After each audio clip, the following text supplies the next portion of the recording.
की स्टाइल हो।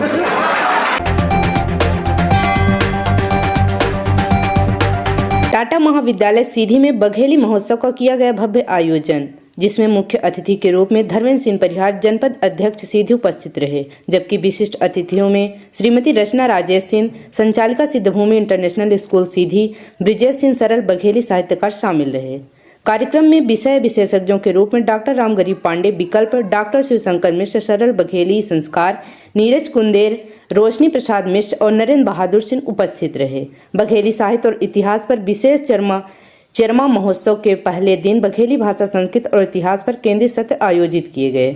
सम्मानित उपस्थित गणमान्य व्यक्ति महोत्सव में महाविद्यालय के संचालक इंजीनियर आरवी सिंह, प्रबंध संचालिका श्रीमती रचना राजेश सिंह, डॉक्टर राजेश कुमार वर्मा, प्राचार्य श्री राघवेंद्र द्विवेदी, टीआईटी प्राचार्य डॉक्टर देवेंद्र सिंह, अकादमिक डीन सौरभ सिंह, वरिष्ठ लाइब्रेरियन एवं केंद्र अधीक्षक श्री बीएल सिंह और सभी विभाग अध्यक्ष एवं स्टाफ सदस्यों की गरिमामय उपस्थित रहे। अभी हमारे साथ जुड़े हुए हैं डॉक्टर अनूप मिश्रा जी, समाज सेवी। भैया, ये पूरा कार्यक्रम जो बघेली का कार्यक्रम आयोजित किया गया टाटा महाविद्यालय में, तो ये समाज में किस प्रकार से प्रकाश डालेगा बघेली को लेकर? निश्चित है, हम लोग बघेलखंड में जी रहे हैं तो इसको जानना और जीना इसको अति आवश्यक है। और अपनी भाषा उतनी ही मीठी होती है जितने हमारे विचार आते हैं, क्योंकि अगर हमारे सोते समय हमारे विचार सपने अगर बघेली में आ रहे हैं, हमारे मातृभाषा में आ रहे हैं, तो इसे हमें जीना भी चाहिए इसको। तो मैं बहुत बहुत शुभकामनाएं दूंगा टाटा कॉलेज को कि इन्होंने आपने ऐसा प्रोग्राम कराने का प्रयास किया। निश्चित ही ये हमारे बघेलखंड के लिए मील का पत्थर साबित होगा। धन्यवाद। इधर हमारे साथ जुड़े हुए हैं डॉक्टर रामगरीब पांडे जी विकल जी। तो सर, ये जानना चाहेंगे कि जो पूरा का पूरा आयोजन, चूँकि आपका बहुत सारी साहित्य को लेकर आपने रिसर्च भी किया है और कहीं ना कहीं पुस्तक भी लिखी है, और जो ये कार्यक्रम का आयोजन हुआ उससे क्या लगता है समाज को क्या सीख मिलेगी सर? इसको मैं एक सुखद शुरुआत कह सकता हूँ। थोड़ा थोड़ा करके ही हम प्रयास करते हैं और अपनी बोली और भाषा के प्रति यदि हम में इतनी जागरूकता आ गई है तो मैं इसको सुखद मानता हूं और आगे इसके उज्जवल भविष्य की कामना करता हूं। धन्यवाद सर। हमारे साथ जुड़े हुए हैं परिहार साहब, जो अभी जनपद अध्यक्ष भी हैं, जहां पर हम स्थानीय क्षेत्र में खड़े हुए हैं। सर, क्या पहल, ये जो टाटा कॉलेज द्वारा एक पहल की गई बघेली को लेकर, ये समाज में क्या आगे प्रभाव डालेगा? टाटा कॉलेज के संचालक इंजीनियर आरवी सिंह को मैं बहुत बहुत बधाई और धन्यवाद देता हूं कि आपने ये बहुत अच्छा पहल किया है। इसके लिए पिछले सदन में, राज्यसभा और लोकसभा में युवा संभाग के सभी माननीय सांसद लोग इस बघेली को दर्जा देने के लिए बात किए थे। उसके लिए आज आरवी सिंह ने जो पहल किया है उसके लिए बहुत बहुत शुभकामना। आगे हमारे साथ जुड़े हुए श्री शंकर मिश्र जी सरस, और विंध्य क्षेत्र में बघेली को काफ़ी ऊपर तक ले जाने में आपका बहुत सहयोग रहा है। सर, जो ये टाटा महाविद्यालय का एक पहल है, एक स्टार्टिंग है, उससे समाज को क्या मैसेज जाएगा सर? समाज को अच्छा मैसेज इससे जाएगा। ये पहली पहल नहीं है, बहुत समय से आरवी सिंह जी बघेली लोक भाषा पर काम कर रहे हैं और यहाँ से रंग कर्म निकला है, यहाँ से साहित्य पर काम हुआ है, यहाँ से कलाओं पर काम हुआ है और ये बड़ा आयोजन आज हुआ है इसका। और इससे लोक भाषा जो बघेली है उस पर बहुत सारी चर्चा हुई है और यहाँ इतनी ज़्यादा संख्या में ये जो शोधार्थी बैठे हैं ये इस पर काम करेंगे और जो है और वो काम आगे ले जाएगा, जिससे हमारी बघेली दूर दूर तक पहुँचेगी और काफ़ी समृद्ध होगी। समृद्ध है ही है, इसकी परंपरा बहुत समृद्ध है, लेकिन देखिए कि इतने जो शोधार्थी बैठे हैं इनका काम रंग लाएगा। और इसी तरह अगर होता रहा, आरवी सिंह जी करते रहे, तो बघेली के विकास में एक महत्वपूर्ण योगदान टाटा कॉलेज का होगा। बहुत आगे खुद संचालक जो इंजीनियर आरवी सिंह सर हैं। सर, एक बहुत बड़ी पहल रही, अतिथियों के माध्यम से भी जाना और ये जो उत्साह है बच्चों का देखने का मिला। लगभग हम बता दें कि 4 से 5 घंटे हो चुके कार्यक्रम को, लेकिन एक भी कुर्सी अभी भी खाली नहीं हुई। तो बहुत बड़ी पहल थी। क्या मैसेज जाएगा सर इससे समाज को? मैसेज देने का हमारा उद्देश्य ये है कि हम लोग बघेलखंड क्षेत्र में आते हैं तो अपने क्षेत्रीय भाषा, क्षेत्रीय बोली और इसके महोत्सव के रूप में मना रहे हैं, क्योंकि जिस क्षेत्र में हम रहे हैं उसको महोत्सव के रूप में मनाएं। और उसके लिए हमारा समाज का सभी सहयोग मिल रहा है। हमारे मुख्य अतिथि धर्मेंद्र सिंह परिहार जी हैं, हमारे बड़े बड़े साहित्यकार हैं, लोक कला, लोक साहित्य, रंग कर्म, इसके सभी जानकार एक मंच पे इकट्ठा हो रहे हैं। तो मेरा बहुत उसमें योगदान नहीं है, मैं केवल लाइसेंसिंग का काम कर रहा हूँ, उनको जोड़ पा रहा हूँ। लेकिन हमारे ज़िले में ऐसे मूर्धन्य साहित्यकार, रंगकर्मी और सब उपलब्ध हैं, तो इसको बढ़ाने में उन सबका बड़ा योगदान रहेगा। मैं तो केवल उसका ये हो कि उनको प्लेटफॉर्म दे रहा हूँ, कोशिश कर रहा हूँ कि बेहतर तरीके से हो। तो निश्चित तौर पे ये बघेली महोत्सव हमारे ज़िले के लिए नए मापदंड आयाम करेगा और इस पे हम लोग पिछले 20 वर्षों से काम कर रहे हैं निरंतर। ये एक दिन का प्रयास नहीं है, क्योंकि ऐसा कार्यक्रम करना एक दिन का प्रयास नहीं होता, कई वर्षों से ये काम हो रहा है। इसी क्योंकि कल भी 2 दिवसीय कार्यक्रम है सर, हमारे जो दर्शक हैं उनको भी बताया जाए कि कल का क्या कार्यक्रम रहेगा सर। कार्यक्रम ये है कि बच्चे, शोधार्थी बच्चे हैं, वो अपन शोध जो करेंगे आज उसमें कुछ परिचर्चा करेंगे। वो हमारे विभिन्न प्रकार के प्रदर्शनी लगेंगी, वाद्य यंत्रों की लगेंगी, रंगकर्म की लगेगी और अलग अलग लोक कलाकार हमारे कुछ आएंगे, उनका गायन वादन ये सब चीज़ें होंगी। और कल हम बघेली भोजन बच्चे द्वारा जो बना रहे हैं, बच्चे बनाएंगे उसको, बघेली भोजन ही बनाएंगे और करीब ये 500 से 700 800 की तादाद में हमारे अतिथिगण आएंगे और उस भोजन को टाट ज़मीन पे बैठ के पत्तल में दोने के साथ भोजन करेंगे। ऐसी हमारी इच्छा है कि हमारी परंपरा विकसित हो, क्योंकि ये हम लोग भूलते जा रहे हैं। जैसे शादी ब्याहों में देखें, विभिन्न अवसरों में देखें, आजकल ये परंपरा लोग वही प्लास्टिक की थाली में लेके, फाइबर के प्लेट में लेके खड़े होके खा रहे हैं। वो बैठने वाली व्यवस्था ख़त्म हो गई। तो उसको जीवित करने के लिए हम लोग इस पे काम है कि इस पे होना चाहिए। बहुत अच्छी परंपरा, जैसे आज कहा जाता है, आज डॉक्टर कहते हैं कि पानी जो है खड़े होकर नहीं पीना चाहिए। आजकल हम लोग भोजन कर रहे हैं खड़े होकर, तो पानी पीने की तो बात दूर हो गई। तो पानी डॉक्टर मना कर रहे हैं कि पानी पिए तो बैठिए, बैठ के नहीं, घुटनों में तकलीफ होगी। तो वो सब चीज़ें हमारी परंपरा में पहले से थी, उन सब चीज़ों को हम लोग भूल गए हैं। तो उसका विकास के लिए हम लोग काम कर रहे हैं। हम लोग कोई नया नहीं कर रहे हैं, ये हमारी परंपरा में था। हमारी ये परंपराएं, लोक कलाएँ, बघेली साहित्य, ये सब चीज़ें बहुत रिच थी पहले से। ठीक है, बहुत बहुत धन्यवाद सर। हमारे साथ जुड़े हुए हैं नरेंद्र भैया जी हैं, ब्रिजेश जी हैं। हम चर्चा करेंगे ये जो एक पहल है हुई टाटा कॉलेज के माध्यम से, और आप लोग लगातार कला साहित्य को बढ़ावा देने में लगे हुए हैं, बघेली बोली को बढ़ावा देने में लगे हुए हैं। तो ये जो आज की पहल थी वो समाज को क्या मैसेज देगी सर? पहल शानदार है, थोड़ा और परिमार्जित रूप में आएगी तो और बेहतर होगा। आज तो बघेली पर विमर्श था अलग अलग विषयों पर, कल व्यंजन का है। और विमर्श के अलावा जो बघेली पर और काम हुए हैं इसके पहले लोगों ने किया है, उन सब पर भी थोड़ी सी बात होनी चाहिए। और बघेलखंड का जो जनजीवन है उसकी रक्षा, उसकी सुरक्षा, उसे विकास की दृष्टि में थोड़ा सा मैं मानता हूँ कि यहाँ से हॉल से निकल के थोड़ा सा गांव तरफ चल के कुछ बात हो तो वहाँ थोड़ा ज़्यादा और बेहतर होगा। लेकिन नो डाउट यहाँ छात्र हैं, रिसर्च वाले हैं, तो इनके लिए बहुत शानदार पहल है। ये रिसर्च करेंगे बघेली पे। इसमें से मुझे नहीं पता कितने छात्र रिसर्च कर रहे हैं, कितने, हालांकि बीएड के कोर्स में तो सबके है बघेली, लेकिन कितने रिसर्च कर रहे हैं ये नहीं पता। लेकिन ये शानदार है कि अभी तक महाविद्यालयों में, विद्यालयों में बघेली बोलने पर प्रतिबंध था, बात नहीं होती थी। अब उस पर विमर्श हो रहा है, उसके जीवन शैली पर, उसके खान पान पर, उसके साहित्य पर, उसके वाचिक परंपरा पर। ये तो निश्चित रूप से शानदार काम है। और सब लोग अगर ऐसे सुनेंगे, उनके बीच में बातचीत होगी, तो नो डाउट जो हिंदी साहित्य से जुड़े तमाम विषय का लोग विषय में पीएचडी करते रहे हैं और पता नहीं कहाँ कहाँ के लोग उठा लेते हैं सब्जेक्ट, उनको खुद नहीं पता होता, विदाउट गाइड कहीं से इकट्ठा करके कुछ डाटा और यूट्यूब, गूगल से इकट्ठा करके करते हैं।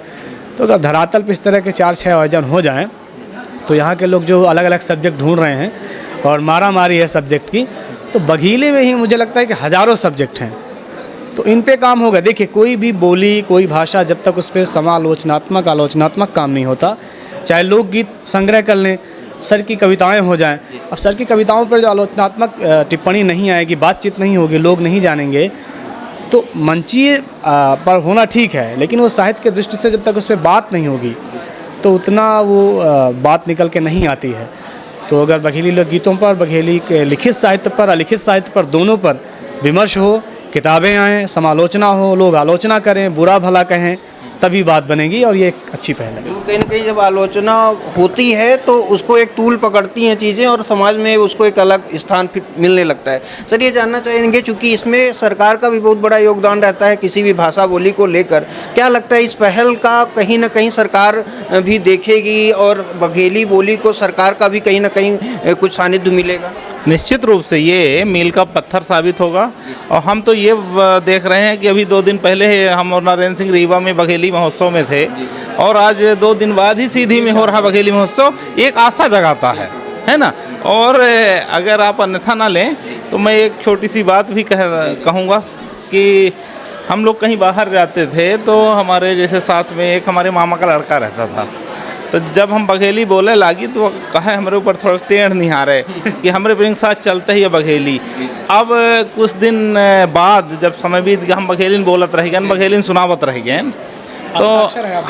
तो एक बेर त्यूनी कवि सम्मेलन रहा और हम 25 स्टेज में बैठन त्यूनी में श्रीनिवास तिवारी जी नीचे जब कभी लोग आए तो नीचे की वह मामा के लड़का आवा रहा देखत रहा, तो हम कहें दिखे अवंतर, हम बघेली बोलत बोलत ऊपर पहुँच गए, तो अब पानी लगाते खेते के अलावा तो कौनो भाषा छोट बड़ी नहीं आए, ओ पर काम किन जाए है ना, और अपन सम्मान किन जाए दिल से। ये तो हमारे अंदर के सरकार कह रही है, अब तो कोर्स में आवे वाली ही बघेली, हम आगे बता दिए अंदर की बात है, बहुत फाइनल ओपन नहीं भैया, लीन जा रहे हैं, बाल साहित्य बघेली के लिखवाए जा रहे हैं, जो उनका कक्षा मैंने LKG UKG से शुरू हुई, और यह जब शुरू हुई कुछ दिन में देखा अर्जुन सिंह एक समय कह गए यूनिवर्सिटी में लगाए गए है ना, बघेली के एक वो लागत है, एक पेपर होता है, और अगर यह काम बेस में हो जाए ना, प्राइमरी में हो जाए तो ओखर बहुत माने जब वो पुष्पित फलवित हुई तो आगे चल के बहुत अच्छा काम हुई। देखिए भोजपुरी आज विश्व में बोली जाए वाली, हम जब पढ़ाई थी हिंदी में लड़कन का तो भोजपुरी विश्व में बोली जाए वाली बोली है,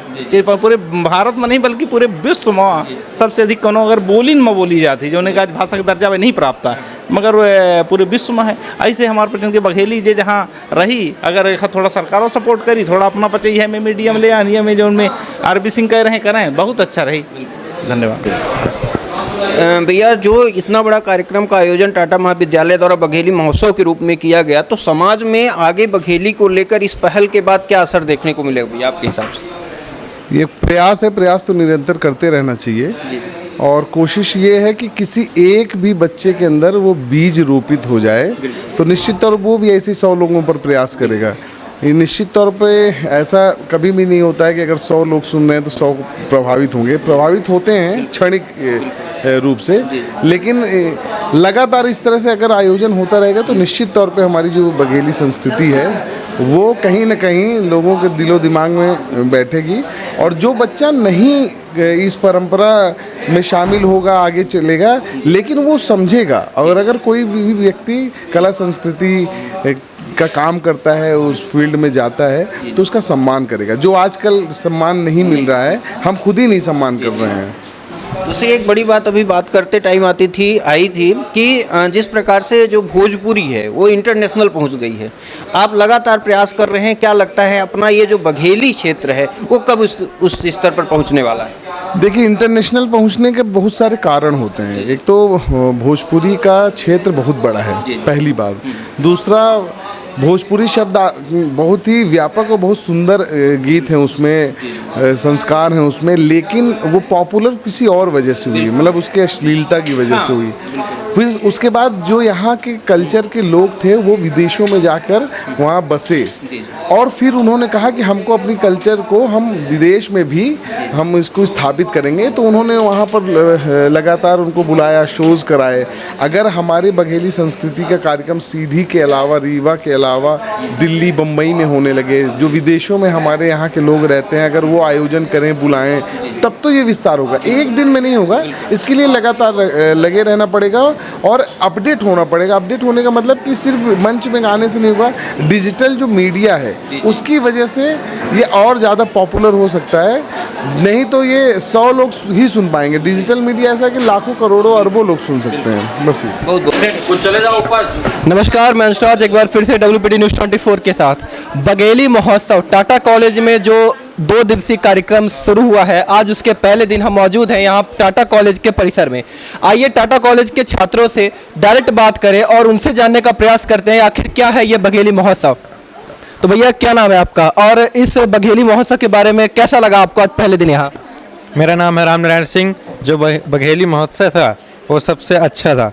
जो मेरे ये ग्रामीण क्षेत्र के वो हैं, ग्रामवासियाँ हैं, भूल रहे थे, और जो कभी आए वो बताए कि मतलब कि लोग हैं, लोगों को भूलना नहीं चाहिए। लोग आराम से बताइए, तो टेंशन लेने की ज़रूरत नहीं है।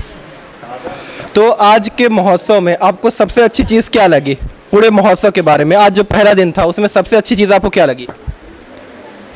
इसमें जो मादर की वो बताए वो चीज़ आपको सबसे अच्छी लगी है ना? सबसे अच्छा लगा। चलिए आइए कुछ और लोगों से बात करेंगे और जानने का प्रयास करेंगे इस पूरे महोत्सव के बारे में। तो मैम क्या नाम है आपका? मेरा नाम निवेदिका सिंह है। आप आज के इस पहले महोत्सव के पहले दिन, मतलब आप पूरे दिन पूरा कार्यक्रम में आपने ज्वाइन किया, आप पूरे कार्यक्रम में रही, आपको इस पूरे दिन में क्या क्या नई नई चीज़ें जानने को मिली और आपको पूरे इस महोत्सव के बारे में अगर आपके कुछ विचार हो तो आप बताइए। मुझे सबसे पहले तो ये जानने का मिला कि ये जो बघेली भाषा है या बोली बोलें तो इसका कितना ज़्यादा व्यापक रूप है। और दूसरी चीज़ ये है कि हमारे जो गांव की परंपराएं हैं, संस्कृति है, उसको लगातार लोग भूलते जा रहे हैं, जिससे काफ़ी सारी ऐसी चीज़ें थी जिन्हें हम जानते भी नहीं थे, उनका नाम भी नहीं सुने। तो काफ़ी सारी चीज़ें हमें बताई गई हैं, व्यंजनों के बारे में बताया गया है, वाद्य यंत्रों के बारे में बताया गया है और कई जगह से बताया गया कि बघेली जो बोली होती है उसकी उत्पत्ति कहाँ से हुई है। आज का तो चलिए पहला दिन था, दूसरे दिन जो आखिरी दिन होगा शायद जहाँ तक है इस महोत्सव का, उसके बारे में अगर कुछ प्रारूप आप बता सके, क्योंकि आप टाटा कॉलेज से ही संबंधित हैं, तो उसके बारे में कुछ। कल जो होने वाला है प्रोग्राम बघेली महोत्सव का, तो वो उसमें कुछ ये है, बघेली के जो सांस्कृतिक हैं कार्यक्रम रखे जाएंगे, साहित्यिक क्षेत्र को बताया जाएगा, साहित्यिक जितने भी कार्यक्रम हैं उनको यहाँ पे प्रदर्शित किया जाएगा, चाहे वो लोक संगीत हो, लोक नाटक हो, चाहे हमारे और कुछ तो यहाँ पे मुख्य रूप से जिसे रखा गया तो बघेली व्यंजन रखे गए हैं, जो यहाँ पे कौन कौन सी चीज़ें बनाई जाती हैं, कौन सी चीज़ें अभी हम उपयोग कर रहे हैं, कौन सी चीज़ें भूल चुके हैं, तो सारी चीज़ों का वहाँ पे वर्णन रहेगा। चलिए और लोगों से जानने का प्रयास करेंगे और पहले दिन के बारे में थोड़ा विस्तृत चर्चा करेंगे। क्या नाम है आपका? मेरा नाम सुचि शुक्ला है, मैं टाटा बीएड फर्स्ट ईयर की छात्र हूँ। मुझे ये बघेली महोत्सव में जो नरेंद्र भैया ने खाना के बारे में बताया वो मुझे बहुत अच्छा लगा। और आज के पहले दिन आपको क्या क्या नई नई चीज़ें जानने को मिली? जैसे कि बहुत सारी चीज़ें आज बताई गई जो इससे पहले हमें नहीं पता थी। इसके बाद चलिए ठीक है, आगे आके बात करने तक प्रयास करते हैं। मैम आपका नाम क्या है? नीलम से। नीलम से। आज पहले दिन आपको क्या क्या नई नई चीज़ें जानने को मिली बघेली के बारे में? बहुत कुछ ऐसी चीज़ें हैं जो पहले हमें नहीं पता थी, तो आज बहुत चीज़ें हमें पता भी चली। और दूसरे दिन के बारे में आप कुछ बताना चाहें कि दूसरा दिवस जो होने वाला है कल का दिन, उसके लिए क्या क्या तैयारियां चल रही हैं टाटा कॉलेज की तरफ से? यहाँ तो जैसे बघेली व्यंजन सहभोज हो गया, तो उसमें से वही रिचमच और दाल पूड़ी बनेगी। बघेलखंड से रिलेटेड जितने भी चीज़ें हैं खाने पीने के लिए वो बनेंगी। आइए कुछ और लोगों से इधर बात करने का हम प्रयास करेंगे। सर आपका नाम क्या है? शिवम प्रजापति। आज पहले दिन आपने पूरा कार्यक्रम शुरू से लेकर अंतिम तक आप थे, पहले दिवस के कार्यक्रम में क्या क्या ऐसी चीज़ें आपको पता चली जो इससे पहले आपको बघेलखंड या बघेली के बारे में नहीं पता थी? मुझे ये पता चली कि कॉलेज में कि जो पुराने चीज़ के अन्न होते थे, ज़्यादातर मुझे कि कोदो मेझरी ये सामा ही पता थे, लेकिन पुरानी चीज़ें जो थी जैसे बाजरे की रोटी वगैरह ये हम नहीं खाए हैं अभी तक। तो आपने अभी तक बघेलखंड में रह के बाजरे की रोटी नहीं खाई? नहीं खा पाते क्योंकि हमारे यहाँ गेहूँ होने लगा, तो अभी के हम लोग जनरेशन के, पुराने जनरेशन के हैं नहीं कि हम वो खाएँ। हमारे बब्बा लोग के टाइम पर था लेकिन अब नहीं है क्योंकि ये धीरे धीरे विलुप्त हो रही हैं। तो चलिए पहला दिन तो सही था, दूसरे दिन के बारे में आपको क्या लगता है कि क्या इससे भी व्यापक हो सकता है और क्या क्या तैयारी आपकी तरफ से और आपके कॉलेज परिसर की तरफ से दूसरे दिन के लिए? दूसरे दिन के लिए हम लोग नाटक में एक सम्मिलित हुए हैं जिसमें बघेली लोग गायक है। तो नाटक जो हमारा है एक नया वर्ष के रूप में होता है जो कि अंग्रेजी नया साल मनाया जाता है, लेकिन उसमें एक कहानी है जो विक्रमादित्य के बारे में बताते हैं, जिससे विक्रमादित्य जो पंचांग होता है विक्रम संवत के नाम से जाना जाता है। उसी के आधार पर यह नाटक तैयार किया गया है कि हमारा जो नया वर्ष है वो हिंदी नया वर्ष मनाना चाहिए जो चैत्र के नवरात्रि से प्रारंभ किया जाता है, लेकिन आज की पीढ़ी जो है अंग्रेजी नया वर्ष को मनाती है। उसी के बारे में बताया गया है कि हमें अंग्रेजी नया वर्ष को छोड़ के हिंदी नया वर्ष का प्रारंभ करना चाहिए। मतलब अगर कुछ ये कहे तो बघेलखंड से सीधा हिंदी के ऊपर ज़्यादा फोकस किया जाएगा कल के दिन? नहीं, ऐसा कुछ नहीं है, बस मतलब कि हिंदी भारत की ही भाषा है। अलग अलग क्षेत्र की भाषा तो हिंदी है, लेकिन अलग अलग क्षेत्र में अलग अलग बोलियाँ बोली जाती हैं। जैसे बघेलखंड में बघेली हो, बिहार में भोजपुरी बिहारी चलती है, तो अलग अलग क्षेत्र में अलग अलग बोल होती है। तो उसी तरह पे हिंदी नया वर्ष मनाना भी चाहिए। ज़रूरी नहीं है बघेली में आप बोल सकते हैं, सब चीज़ उसी में है, लेकिन बोलियाँ अलग है, भाषा एक ही होती हैं। चलिए मतलब कल एक नाट्य कार्यक्रम भी देखने को मिलेगा, है ना? और एक कुछ और सर से पहले मिलेंगे। सर आपका नाम क्या है? मेरा नाम अभिजीत तिवारी है। तो इस पूरे महोत्सव के बारे में जो पहला दिन आज बीता है, आपको क्या लगा इस चीज़ के बारे में कि आपने यहाँ क्या क्या ऐसी चीज़ें सीखी जो बघेली के बारे में इससे पूर्व में आपको नहीं पता थी?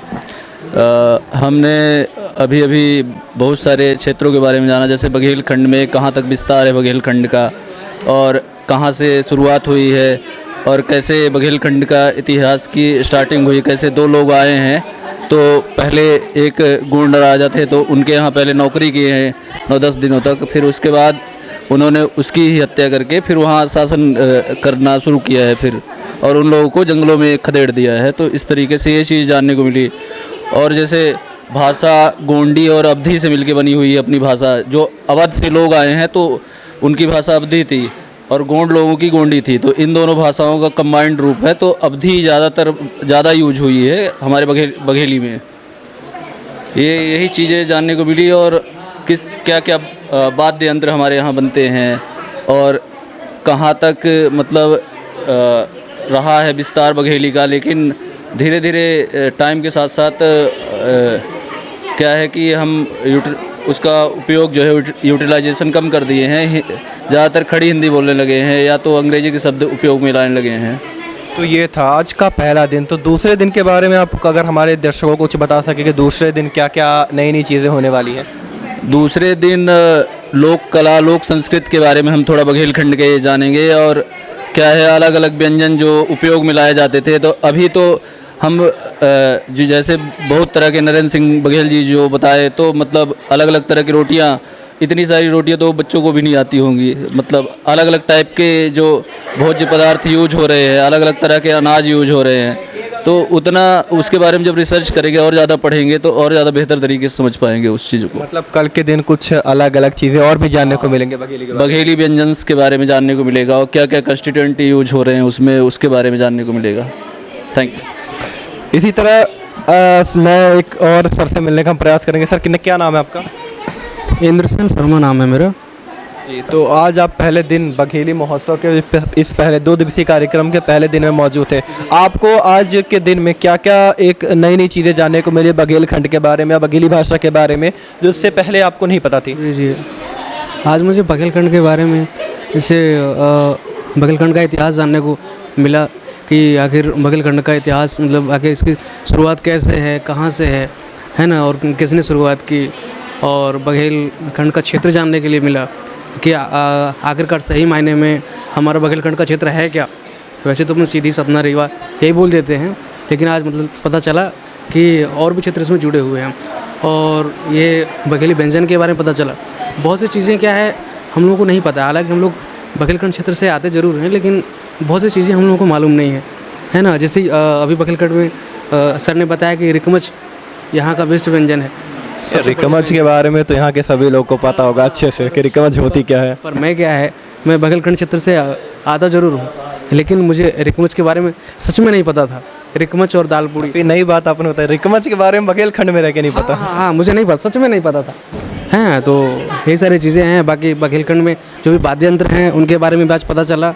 तो ऐसी बहुत सी चीज़ें, साहित्य के बारे में, इतिहास के बारे में, व्यंजन के बारे में, वाद्य यंत्र के बारे में, इन सभी चीज़ों के बारे में आज बहुत अच्छे से जानकारी मिली सर लोगों के द्वारा। यहाँ बहुत से अच्छे साहित्यकार लोग जो आए थे, उन्होंने बहुत अच्छा कुछ समय में बहुत अच्छी जानकारी उन लोगों ने बघेलखंड के बारे में और मतलब दे करके आज गए, और सच में बहुत अच्छा लगा सुन के, और बहुत ही अच्छा यह बघेली महोत्सव रहा। धन्यवाद।